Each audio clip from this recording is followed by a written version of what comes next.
Ya, silakan. Ya, silakan masuk. Silakan duduk, Mbak. Baik, Mbak. Kamu di kuliah sudah nyaman? Sudah. Ini dengan Mbak Sandra ya, yang kemarin menghubungi saya lewat WhatsApp itu ya. Betul. Jadi Mbak Sandra ini gimana? Sudah kuliah atau sudah bekerja atau bagaimana? Saya masih kuliah, Mbak, di semester 5. Kuliah semester 5 ya. Ya, Tahu saya dari mana ya Mbak itu sebelumnya? dari teman. Jadi teman tuh merekomendasikan, bilang katanya kalau konseling di sini tuh bagus, dan kebetulan teman juga cocok gitu. Jadi saya mau coba ke sini. Gitu. Jadi dari temennya Mbak Sandra ya yang merekomendasi untuk konseling kepada saya gitu, kalanya bagus begitu ya. Betul. Baik. Gimana nih perjalanannya Mbak Sandra untuk menuju ke konseling ini? Tadi itu kebetulan itu lancar, tapi ya macet-macet gitu aku. Tapi cuma masnya itu masih lancar gitu. Iya sih, tadi itu juga macet pas waktu saya mau berangkat ke sini juga macet gitu sih. Tapi cuaca hari ini tuh cukup cerah sekali ya Mbak ya. Iya. Bagaimana nih Mbak Sandra, udah makan belum?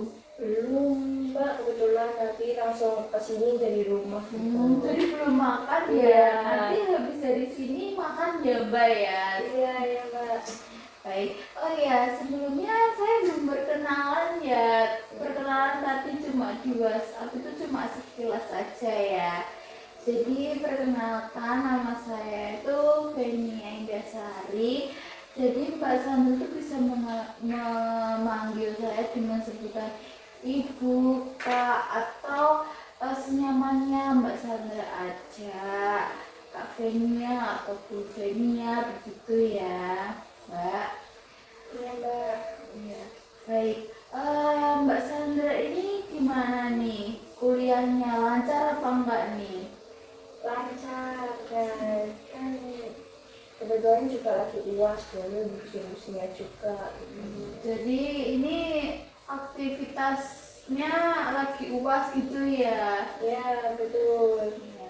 Ini semester 5 ya Mbak Sandra ya? Ya, Oh, semester 5. Di semester 5 ini apa Mbak yang matkul yang paling menurut Mbak Sandra itu berat banget gitu? paling berat itu petopen sih, Mbak, paling berat itu. Oh, Beethoven ya, iya sih semuanya ya. itu kayak 2 minggu pun nggak selesai gitu. Ya, saya mengerti perasaannya Mbak Sandra terkait dengan mata kuliah Beethoven gitu ya. Pastinya berat Mbak. Ya, Sekali. berat Tapi sekali. Mbak Sandra bisa melewati itu cukup bagus sih Mbak. Itu sangat mengapresiasi Mbak Sandra banget ini. Ya. Apakah sebelumnya Mbak Sandra itu sudah pernah berkonseling? Belum, Mbak, ini saya pertama kali datang ke sini juga dan pertama kali konseling juga. Pertama, baru ini pertama kali datang ke konseling gitu ya? Iya, betul. Oke, baik. Saya akan menjelaskan sedikit mengenai konseling itu bagaimana, dan juga ada terdapat asas-asas yang Mbak Sandra itu perlu ketahui ya Mbak ya. Jadi di sesi konseling ini saya sebagai fasilitator ataupun konselor yang akan menangani konseling pada hari ini. Jadi Mbak Sandra ini sebagai konselor yang akan mengutarakan atau menceritakan permasalahannya Mbak Sandra kepada saya, dan nanti kita akan mencari solusi secara bersama-sama ya Mbak ya, begitu ya. Dan di konseling ini terdapat asas penting yang Mbak Sandra ini perlu ketahui. Jadi yang pertama itu ada asas kerahasiaan. Jadi Mbak Sandra tidak perlu takut ya Mbak akan permasalahannya Mbak Sandra itu akan bocor ataupun akan eh, tersebar di mana-mana gitu ya, karena di sesi konseling ini hanya saya dan Mbak Sandra dan juga pastinya Tuhan sih ya, tidak ada pihak lain yang mengetahuinya kecuali kita yang ada di sini. Lalu yang kedua itu ada asas keterbukaan. Saya minta Mbak Sandra di sini lebih terbuka ya Mbak, terkait dengan menceritakan permasalahannya Mbak Sandra, agar nantinya di sesi konseling ini berjalan dengan lancar sesuai dengan solusi yang Mbak Sandra harapkan. Lalu yang ketiga ini ada asas kesukarelaan. Apakah Mbak Sandra ini secara sukarela untuk datang ke sini? Iya, secara sukarela. Jadi Mbak Sandra ini secara sukarela tanpa ada paksaan dari pihak ketiga begitu ya Mbak ya? Mbak. Oke, baik. Saya mengucapkan terima kasih banyak ya Mbak, karena Mbak Sandra telah hadir di sesi konseling ini, dan juga saya minta izin untuk membawa catatan dan juga merekam video agar nanti untuk catatan untuk menulis apa yang sebelumnya saya tulis gitu ya. Apakah Mbak setuju? Setuju Mbak. Baik. Jadi di sesi konseling ini berjalan selama 30-40 menit ya Mbak. Apakah Mbak setuju? Setuju.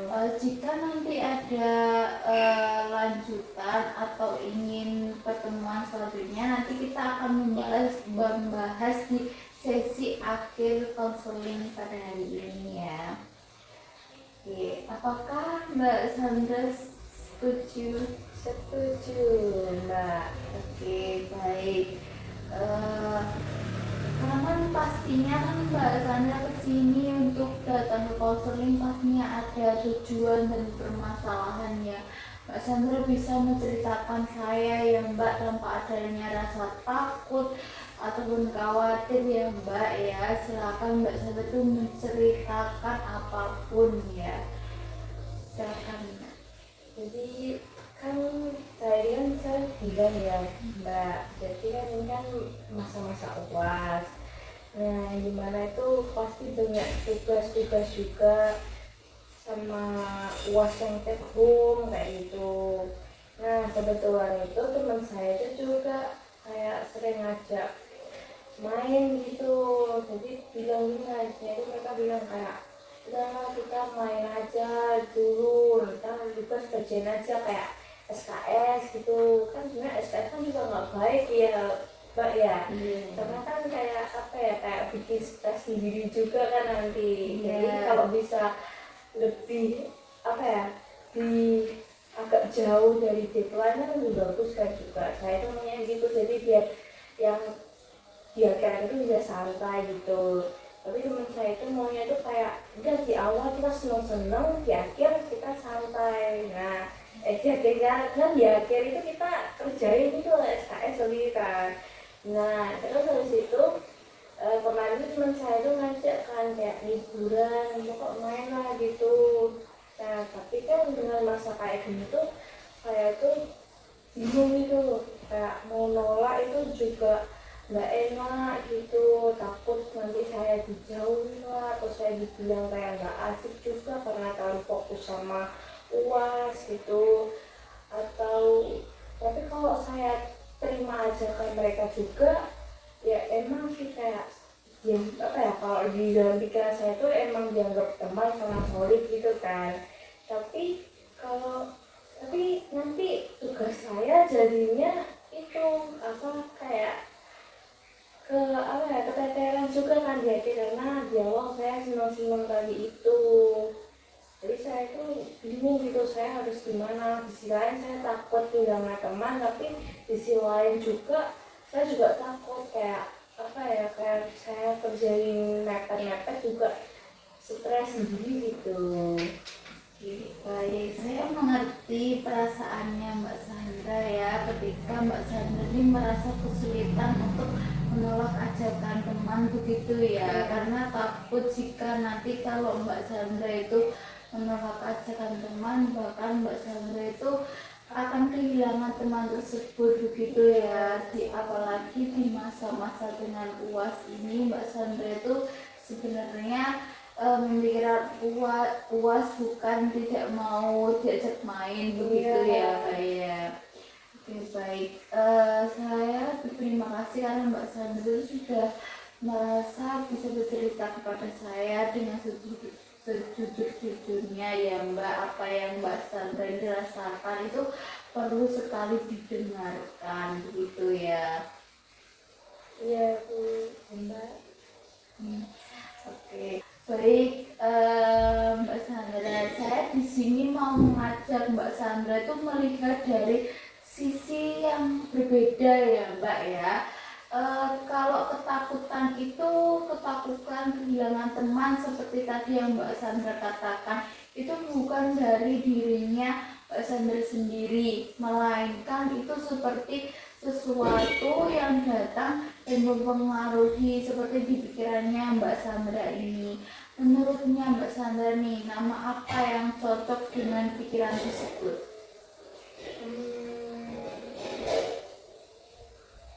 Mungkin si takut dijauhi mungkin ya Mbak. Si takut dijauhi ya Mbak Sandra ya, itu namanya cukup bagus dan jelas sih. Jadi kapan nih si takut dijauhi ini muncul paling kuat? Itu sih biasanya itu saat ada ajakan yang mendadak gitu. Padahal itu sebenarnya tuh saya tuh lagi capek, kalau nggak itu saya lagi apa ya, ingin sendirian dulu lah kayak gitu. Apa yang biasa dikatakan oleh si takut dijauhi ini di dirinya Mbak Sandra ini? Kayak kalau seumpama tuh saya nolak ajakan temen itu, nanti dia tuh kayak bilang kayak, udahlah kamu bukan teman mereka lagi, kamu tuh gak solid. Terus nanti saya bakalan sendirian karena nolak ajakan temen itu tadi. Baik. Eh, dan apakah si takut dijauhi itu di pikirannya Mbak Sandra itu suaranya cukup banget untuk meyakinkan Mbak Sandra? Ya Mbak, sampai saya itu selalu kepikiran gitu, dan saya itu akhirnya nggak berani nolak, jadi saya terlalu mendiamkan dan nolak, pada akhirnya itu kayak apa ya, ruginya di saya juga gitu kan. Jadi kayak terpaksa gitu. Jadi terpaksa. Iya. Baik, jadi si takut dijauhi itu bukan mempengaruhi eh, keputusannya Mbak Sandra aja ya, namun juga seperti Mbak Sandra itu jadi mengabaikan kebutuhannya Mbak Sandra sendiri begitu ya Mbak ya. Iya Mbak, jadi seolah itu kebutuhan saya itu ya nggak seperti sama perasaan orang lain gitu. Baik Mbak Sandra, karena Mbak Sandra itu sudah menemukan apa dari nama tersebut dan si takut dijauhi ya, dan juga Mbak Sandra itu juga kesulitan untuk menolak ajakan teman dan ingin sendiri begitu karena capek sebenarnya begitu. Namun Mbak Sandra ini merasa Mbak Sandra itu bukan nggak solid, tapi ya Mbak Sandra ini ingin sendiri begitu ya. Iya. Kayak istirahat dulu lah gitu. Mbak Sandra, kita akan menemukan atau menelaah si takut dijauhi ini secara bersamaan ya. Menurut Mbak Sandra sendiri nih, si takut dijauhi ini asalnya dulu dari mana nih? Dari pengalaman lama Bu, jadi Oke. Dari pengalaman lama Mbak, jadi dulu tuh saya itu pernah kayak sempet nolak beberapa kali. Jadi teman saya itu nawarin, saya tolak gitu kan ya, karena saya emang lagi nggak pengen gitu kan. Di situ setelah saya sering nolak ajakan teman itu kayak lama-lama itu mereka tuh kayak ngejauhin saya. Mungkin mereka mikir kayak saya ini nggak asik, terus nggak solid gitu. Jadi sejak saat itulah si takut dijauhin itu kayak muncul gitu sampai sekarang masih. Jadi pikiran si takut dijauhin tersebut itu muncul ketika pengalamannya Mbak Sandra dulu pernah nolak temannya Mbak Sandra gitu ya. Terus teman itu menjadi menjauh begitu ya. Itu pengalaman yang cukup berat sih Mbak, cukup menyakitkan juga. Jadi setelah dari situ tuh saya mikir, berarti kalau saya itu mau punya teman, berarti saya itu harus selalu ikut apa kata teman. Jadi contoh kayak teman saya ngajak main waktu-waktunya UAS itu saya harus ikut juga. Kalau nggak gitu nanti mereka anggap saya terlalu serius atau apa gitu, jadi saya dijauhin gitu. Oke, baik. Jadi si takut dijauhin ini terbentuk dari cerita bahwa teman baik itu selalu bilang iya, begitu ya. Ya Mbak, seperti itu.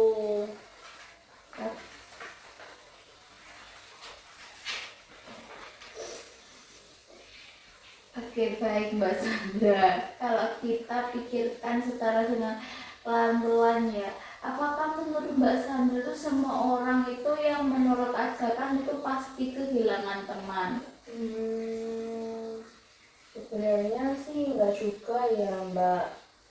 Oke, pernah nggak Mbak Sandra tuh punya teman yang menolak ajakan Mbak Sandra, tapi Mbak Sandra ini tetap berteman dengannya? Pernah sih Mbak. Bahkan sering juga. Sering, jadi seringnya itu gimana? Jadi ada dua cerita yang berjalan bersama, cerita lama dari pengalaman yang menyakitkan atau dari cerita lain dari pengalamanmu yang sekarang menjadi teman? Iya, tapi saya itu lebih percaya sama cerita yang lama daripada yang sekarang. Baik Mbak Sandra, itu wajar sekali sih Mbak, bahwa cerita lama itu biasanya lebih kuat ya karena emosinya itu terlalu besar. Tapi hari ini kita sedang melihat bahwa itu bukan suatu kebenaran dari pikirannya Mbak Sandra, begitu ya. Iya Mbak. Oke, baik. Sekarang saya mau bertanya nih kepada Mbak Sandra, apakah Mbak Sandra itu pernah ada momen ketika Mbak Sandra itu menolak ajakan teman, tapi hubungannya Mbak Sandra itu dengan teman tersebut itu tetap baik? Pernah Mbak. Tapi waktu itu tuh saya nolak karena saya itu lagi sakit gitu kan. Jadi saya nolak karena saya nggak enak badan gitu. Jadi saya nggak bisa ikut teman juga waktu itu. Oh, jadi Mbak Sandra itu pernah menolak ya karena nggak enak badan begitu ya. Baik, apa yang terjadi setelah Mbak Sandra itu menolak ajakan teman? Dari teman saya sih bilangnya nggak apa-apa. Terus mereka bilang kayak ya udah lain kali aja gitu. Dari cerita tersebut itu Mbak Sandra menjadi lega dan juga kaget ya bahwa temannya Mbak Sandra itu tidak mempermasalahkan bahwa Mbak Sandra itu tidak ikut begitu ya. Jadi si takut dijauhin tersebut itu tidak sepenuhnya benar ya Mbak Sandra ya. Ya Mbak, setelah saya pikir-pikir itu kayaknya nggak terlalu besar juga gitu. Apakah momen tersebut itu menunjukkan bahwa sesuatu itu tentang dirinya Mbak Sandra? Bahwa saya bisa jujur tanpa harus takut kehilangan teman. Seperti yang Baik. saya pikirkan, yang selalu saya pikirkan juga. Baik, itu merupakan bukti penting ya Mbak. Itu cukup bagus kalau Mbak Sandra itu sudah menyadari bahwa Mbak Sandra itu mempunyai pilihan tersendiri begitu ya. Iya Mbak. Eh, Baik Mbak Sandra, kalau Mbak Sandra bisa menulis cerita ulang dalam hidup Mbak Sandra, cerita seperti apa yang Mbak Sandra ingin pegang hari ini dari sekarang? Saya itu ini percaya bahwa menolak itu bukan berarti saya itu orang jahat, bukan berarti saya egois juga, atau mungkin bukan berarti saya nggak solid sama teman-teman saya gitu. Baik, itu cerita yang sudah cukup bagus sih Mbak ya. Mbak Sandra itu percaya bahwa menolak bukan berarti Mbak Sandra itu juga menjadi orang jahat begitu ya Mbak ya. Ya, jadi kalau saya itu mau punya teman, itu bukan berarti saya itu harus memaksakan diri sama semua kata teman. Jadi mama teman ngajak saya waktu liburan gitu, ya saya nolak itu juga nggak apa-apa gitu, karena saya juga punya pilihan sendiri tanpa harus ngikut kata teman yang mungkin waktu itu menurut saya ya apa yang katakan teman itu benar semua gitu. Baik, itu sudah bagus sih Mbak. Bahwa Mbak Sandra ini berhak atas itu, dan kalau versi dirinya Mbak Sandra yang baru saat ini diberi nama apa Mbak yang cocok, dari yang takut dijauhi teman menjadi Si berani menjaga diri Mbak. Hmm, itu bagus sekali sih, si berani menjaga diri. Menurut Mbak Sandra nih, apa langkah kecil yang akan dilakukan si berani menjaga diri di minggu ini? Mungkin dengan berani bilang nggak bisa tanpa alasan yang panjang lebar, tanpa harus takut lagi dijauhin gitu. Itu sudah langkah kecil yang sangat bagus sih Mbak, karena Mbak Sandra itu sudah belajar bilang nggak bisa tanpa ada alasan yang panjang lebar seperti itu ya.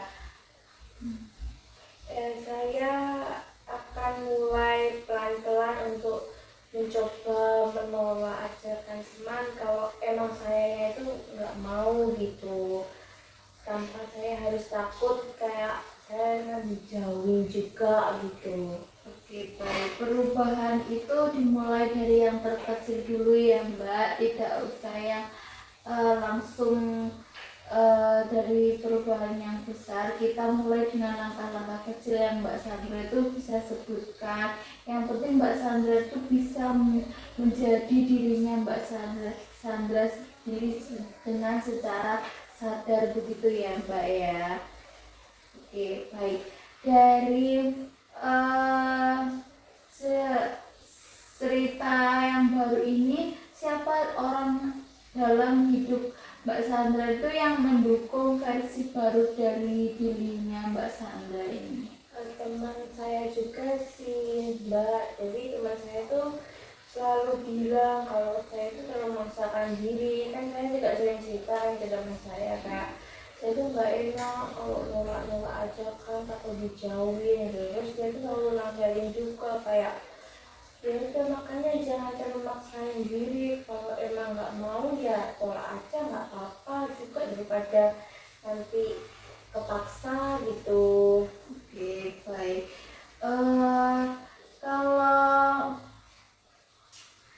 Kalau temannya Mbak Sandra itu lihat Mbak Sandra itu hari ini, apa yang teman Mbak Sandra itu katakan? Akhirnya saya udah mulai belajar menjaga diri, terus udah berani mulai nolak tanpa harus overthinking kayak oh saya dijauhin, saya nanti nggak punya teman gitu. Jadi saya udah mulai berani menolak ajakan gitu tanpa saya harus ragu-ragu, saya takut lagi gitu. Oke, baik. Saya juga mengapresiasi bahwa Mbak Sandra itu juga bisa belajar ya dengan cara memulai dengan langkah-langkah kecil tersebut. Itu cukup bagus sih Mbak. Baik, dari suara di pikirannya Mbak Sandra, apa yang Mbak Sandra itu bisa simpan sebagai penguat saat si takut dijauhi itu muncul di pikiran Mbak Sandra lagi? Baik Mbak, itu juga udah bikin saya mulai cukup tenang gitu, nggak setakut dulu gitu. Baik.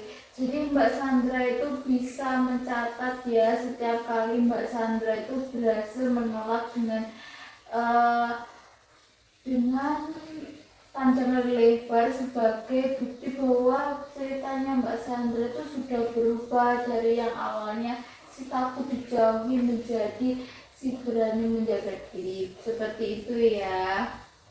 Wah, saya suka dengan ide itu Mbak. Mungkin itu juga bisa saya terapkan gitu supaya saya nggak ketakutan terus gitu. Bahkan sebenarnya itu juga ya nggak usah ditakutin juga gitu ya Mbak. Oke, baik. Dari sesi konseling hari ini itu hal apa yang penting yang Mbak Sandra itu sudah sadari tentang dirinya Mbak Sandra? Kalau ternyata saya itu bukan egois, tapi saya itu hanya takut dijauhin, takut nggak punya teman, takut dibilang nggak solid karena nggak ikut emang kemana-mana gitu Mbak.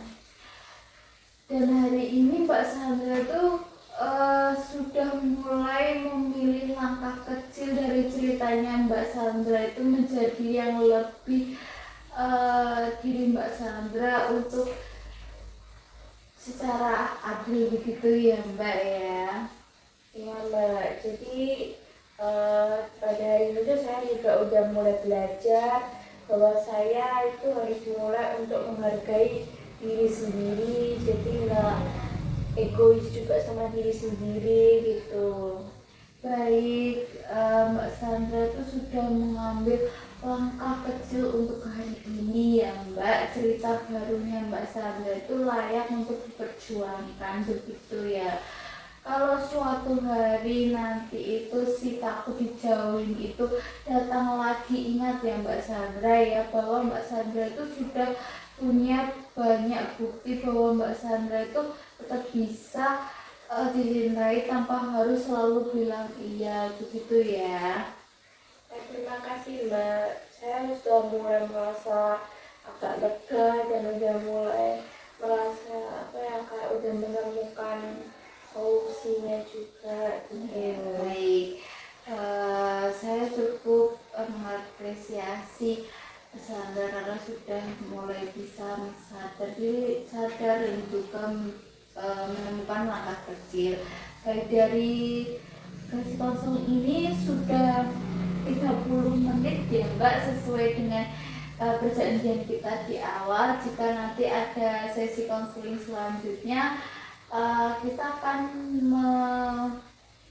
menjadwalkan ulang di sesi pertemuan terakhir. Baik, saya akan memberi kesimpulan sedikit ya. Jadi Mbak Sandra ini merasa takut menolak ajakan teman karena nanti takut juga kalau juga kehilangan teman begitu ya Mbak ya. Lalu Mbak Sandra itu sudah bisa membuat perubahan dari langkah-langkah kecilnya Mbak Sandra dan juga bisa mengubah nama yang awalnya si takut dijauhi menjadi si berani menjaga diri seperti itu.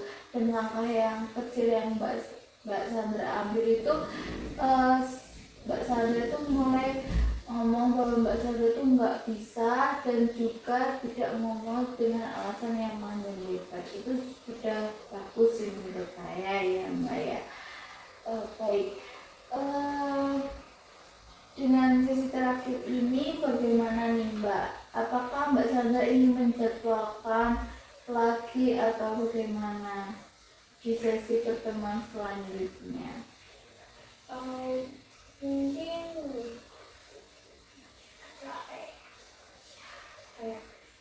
iya Bu, iya Mbak.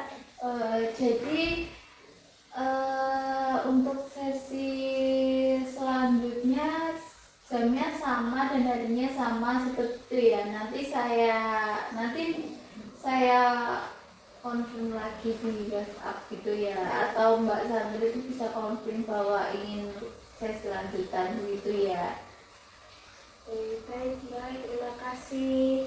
Ya. Saya izin pamit pulang. Terima kasih ya Mbak Sandra, semoga perjalanannya menuju pulang itu selamat dan sampai tujuan. Ya. Ada